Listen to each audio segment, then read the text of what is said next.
L'émission Tête à Tête est enregistrée au Faubourg de l'Île de Pincourt en collaboration avec le groupe Quint.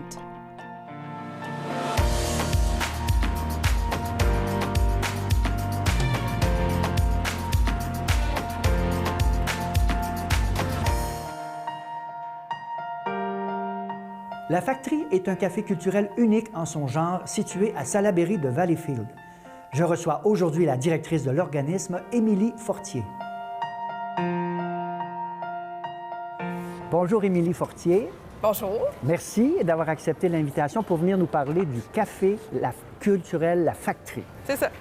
Toi, tu es directrice générale? Oui, depuis l'ouverture. Depuis l'ouverture. Ça a ouvert quand, ça? On a ouvert le 30 septembre 2016, donc ça fait 5 mois qu'on est en activité. En activité, mais le projet, tu es instigatrice du projet avec quelqu'un d'autre, avec d'autres personnes? En fait, plusieurs personnes. Ça fait plusieurs années qu'on travaillait là, avec différents partenaires à l'idéation. On a fait une étude de marché. Fait que ça fait quand même plusieurs années que ça se discute. Ouais. Mais officiellement, moi, ça faisait comme 1 an que je travaillais sur le projet pour en faire l'ouverture. Fait qu'il y a vraiment plusieurs personnes impliquées parce que c'est sûr qu'il y a plein de gens qui ont aidé. Et il est légalement constitué? Oui, depuis le mois de mai 2016. Et c'est un organisme à but non lucratif? Tout à fait. La Factory. Oui. C'est quoi ce mot-là? Je n'ai pas trouvé ça sur Google. Bien là! Il existe plusieurs organismes ou grandes institutions qui ont porté ce nom-là. Entre autres, nous, on est très implantés dans notre milieu à Salaberry de Valleyfield. Donc, pour nous, c'est la vie de Factory, la chanson de Clémence Desrochers. Puis nous, la ville de Valleyfield est fondée là, sur les industries textiles, oui. Tout ça. Fait que la vie de Factory, c'est quelque chose de bien implanté dans notre milieu. Et aussi la Factory d'Andy Warhol, qui était un lieu de foisonnement culturel et artistique. Fait que nous, on a mélangé les deux, puis ça fait Factory et non Factory. Les gens disent, on n'est pas la Factory, on est la Factory. Alors, votre mission à la Factory, c'est la culture sous toutes ses formes. Oui, mais je dirais qu'on a ouvert beaucoup à l'aspect social aussi. Parce que c'est sûr qu'au départ, on voulait l'appeler le café socio-culturel. Finalement, pour faire plus court, puis parce qu'au Québec, il existe les cafés culturels, on a gardé juste ce titre-là, mais on fait vraiment beaucoup d'activités au niveau social. OK. Ouais. Comme quel genre de... Comme exemple, nous, les mercredis matins, c'est ouvert aux parents et enfants. Donc, on a des mamans, il y a des papas de temps en temps, mais beaucoup de mamans qui viennent avec leur bébé naissant. Tout le café là, est comme investi de petites familles. Sérieux? Ils prennent un café, un croissant? Oui, ils s'installent. Là, c'est rendu, ils mettent des matelas à terre, ça joue, ça jase. Il va y avoir des conférences bientôt sur des sujets qui les touchent. Traitent la famille. Oui, vraiment. Puis vraiment pour les congés de maternité, beaucoup. Là. OK. Et sinon, on a les jeudis nouvelles. Donc, beaucoup de gens retraités qui viennent à chaque jeudi discuter de nouvelles de ce qu'ils veulent, finalement. Ça peut être les élections américaines, ça peut être la nouvelle frasque de Trump, puis ils font ça. Puis ça, c'est dirigé par quelqu'un qui est là, improvisé, on vient parler des...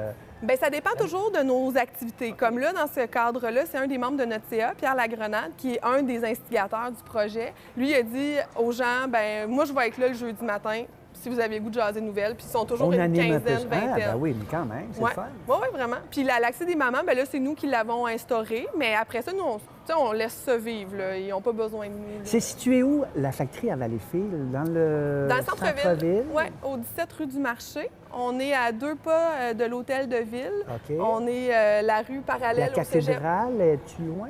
Ben, pas très loin, là, mais c'est vraiment le centre-ville historique de Valleyfield. C'est le noyau villageois de Valleyfield.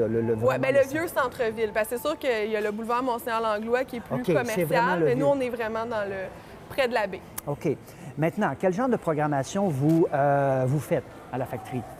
Bien, c'est très, très diversifié. Nous, on essaie qu'à chaque semaine, il y ait au moins une activité le jeudi, le vendredi, le samedi.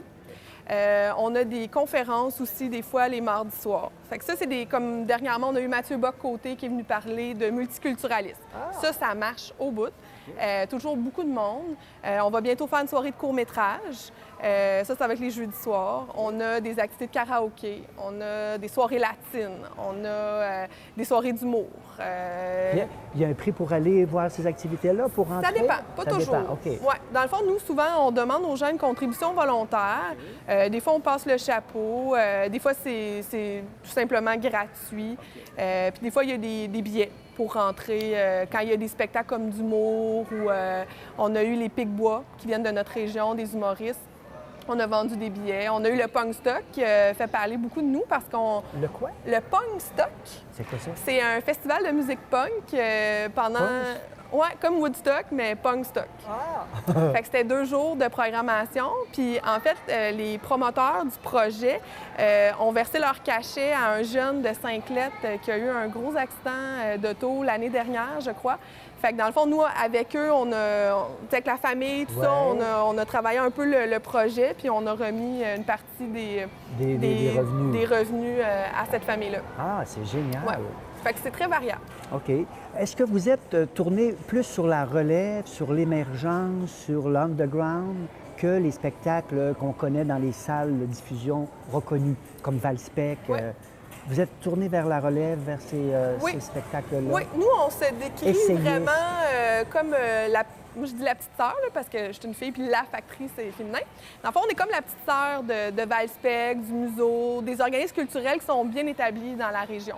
Fait que dans le fond, on présente beaucoup d'artistes de la relève, des artistes locaux. On essaie d'organiser notre programmation toujours pour être en complémentarité avec ce qui se fait, entre autres, à Valspec. Mais nos soirées sont souvent... c'est très festif. Une soirée de karaoké ou une soirée latine.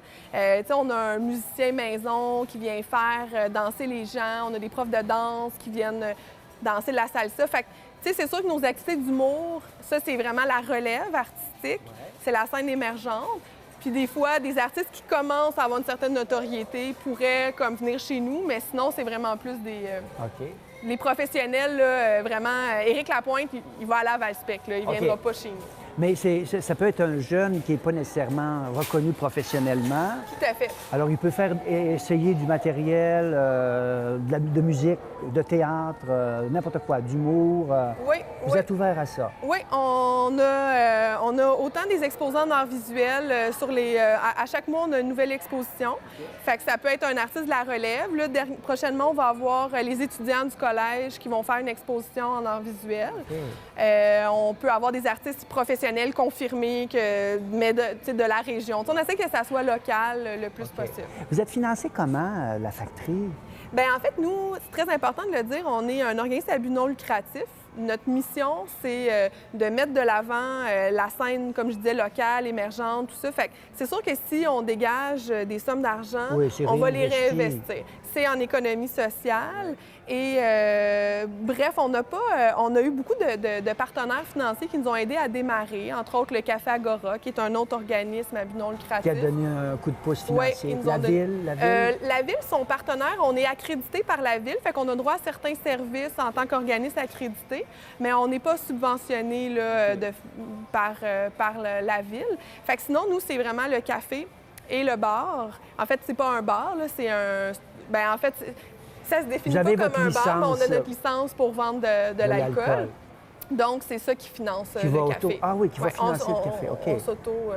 autofinancé. Est-ce que vous allez avoir d'autres services à part que la diffusion ou le café? Avez-vous de la restauration? Avez-vous des projets d'offrir d'autres services? Bien, la restauration, ça occupe beaucoup de place dans la factory parce qu'en fait, on offre les dîners, on a des sandwichs, des panini, on a des sous-marins vietnamiens, des soupes tonkinoises. C'est très... on essaie justement de mettre de l'avant des menus découvertes, des choses qui ne se font pas nécessairement dans le coin. Le soir aussi, quesadillas, des tapas pour accompagner un breuvage. Est-ce que c'est possible de louer des espaces de réunion? Oui, bien, on commence à avoir des cours de danse qui louent le soir. On a des professeurs d'art visuel justement qui veulent donner des cours. Fait que nous, on est ouvert à la location. Le local est immense. Fait qu'il y a la partie café, mais derrière le rideau, là, il y a quasiment le même espace qui peut être utilisé pour de la location. Parce que ce bâtiment-là, est-ce qu'il est cité patrimonial? C'est un vieux bâtiment ou ce que vous C'est êtes? pas cité patrimonial, ça appartient à 2 propriétaires. Vous êtes locataire, Oui, là? on est locataire. Vous êtes locataire, là, OK. Est-ce qu'on doit être membre si on veut participer aux activités, lancer un spectacle? Est-ce que je devrais être membre? Non, il n'y a pas de carte de Non, en membership? fait, on a des cartes de membership, mais c'est vraiment pour le sociofinancement de la factory. Oui, OK. C'est combien? C'est 25 une Par carte année? annuelle. Ouais. En fait, on devient comme un supporter à la factory. C'est ça. Dans le fond, nous, ça donne un droit de vote à l'Assemblée générale, ça donne des cafés gratuits. Ah, OK. On tient au courant nos membres de toutes nos activités. Puis on a eu des membres fondateurs aussi. Fait que ça a été une grosse campagne de sociofinancement, des cartes à 100 $, mais ça, c'est terminé. On a un beau mur des fondateurs là, quand on rentre dans la factory. Ouais. Mais ça, c'était juste pour le démarrage. Si je veux déposer un projet, admettons un théâtre laboratoire, je veux faire un essai, je fais comment? Je frappe, j'envoie ça.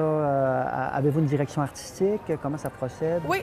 Dans le fond, nous, à la factory, j'ai une collègue, Cindy Trudel-Hainaut, qui travaille avec moi. Depuis le début, elle s'occupe vraiment du volet de la programmation.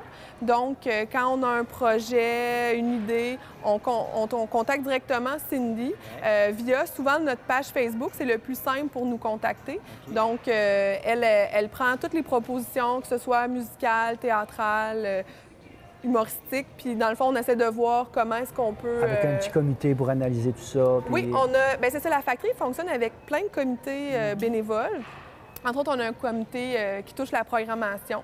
Donc, autant au niveau du ludique, là, les jeux, les quiz, on fait ça. Autant au niveau des arts. Donc, c'est un comité aviseur, je dirais. C'est plus des gens à qui on va comme présenter, dans le fond, ce qu'on fait.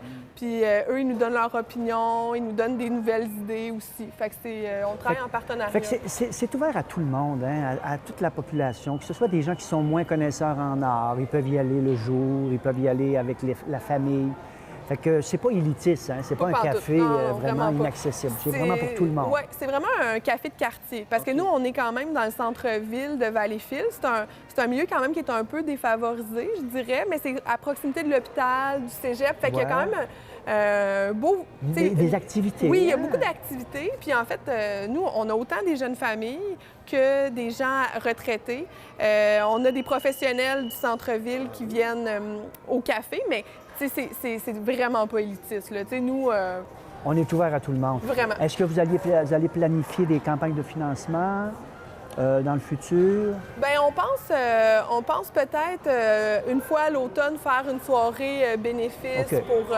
En même temps, ça fait connaître le café. Oui, c'est ça. Avez-vous des festivals dans vos cartons? Avez-vous des projets de festivals dans vos cartons? Oui, bien moi, en fait, pendant plusieurs années, je me suis occupée du Festival des arts de Salaberry de Valleyfield. Ouais. Et là, maintenant, ce festival-là, c'est la factory qui s'en occupe. Donc, on est les organisateurs. Les autres, ouais. C'est nous qui l'organisons en partenariat avec la ville. Et sinon, l'année dernière, on s'occupait des samedis urbains, qui était une nouveauté là, à Salaberry de Valleyfield. C'était une façon d'animer le centre-ville pendant l'été. Puis ça, c'était nous, l'année passée, qui avait le mandat. Et il y a une chose aussi super intéressante. On a parti un jeu d'évasion. Jeu d'évasion? Oui. C'est quoi ça? Je suis vieux, moi. Évasion. Un jeu d'évasion, c'est un concept qui s'est beaucoup développé dans les grandes villes. C'est une pièce dans laquelle, pour faire court, c'est un endroit où les gens sont enfermés pendant 1 heure et il y a différentes énigmes qui sont présentées, puis ils doivent trouver un moyen de sortir de cette pièce-là. Mais il y a vraiment tout le temps des scénarios. Ça peut être... Ils ne sont pas dans le noir, là. Non. Moi, j'en ai fait un dernièrement. Moi, c'était sur 3 pièces. Fait que c'était dans un univers cinématographique, il y avait plein de graffitis sur les murs, il y a des portes à débarrer, des codes. On n'est pas tout seul, on est un groupe? Ça se fait en groupe. Des gens souvent qui s'inscrivent ensemble. Mais nous, on le fait dans le vieux poste de police de Valleyfield. Fait que ça se passe dans les cellules. Aïe aïe!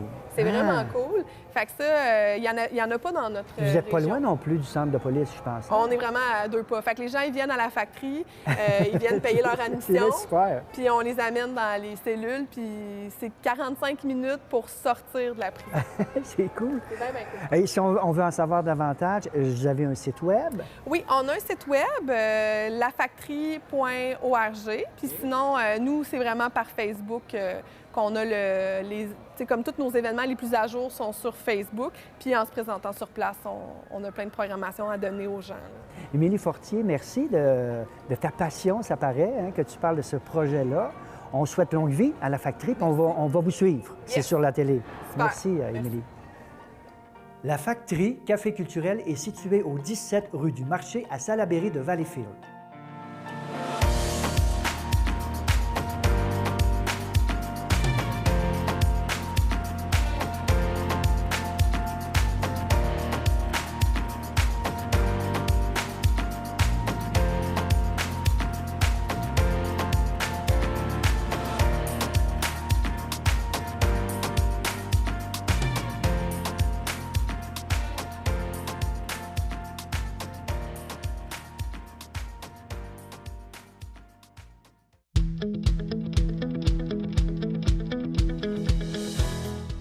Sourire sans fin est un organisme sans but lucratif qui œuvre principalement auprès des familles et des personnes défavorisées.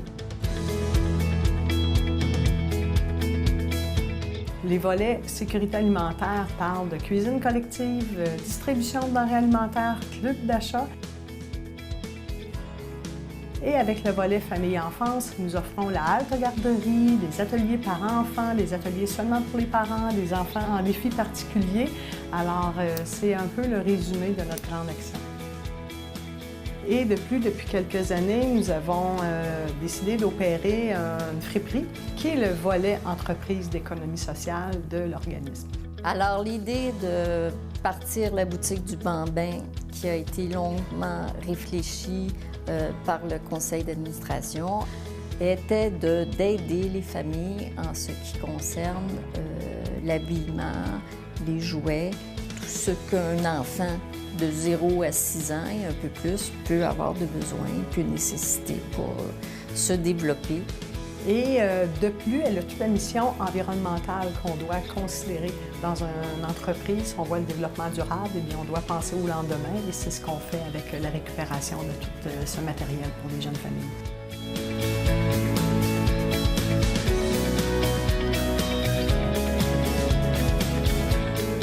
L'entreprise d'économie sociale ne peut fonctionner sans bénévoles. Ils sont là pour nous permettre un ancrage dans le milieu, de nous apporter des ressources qu'on ne pourrait se payer sinon.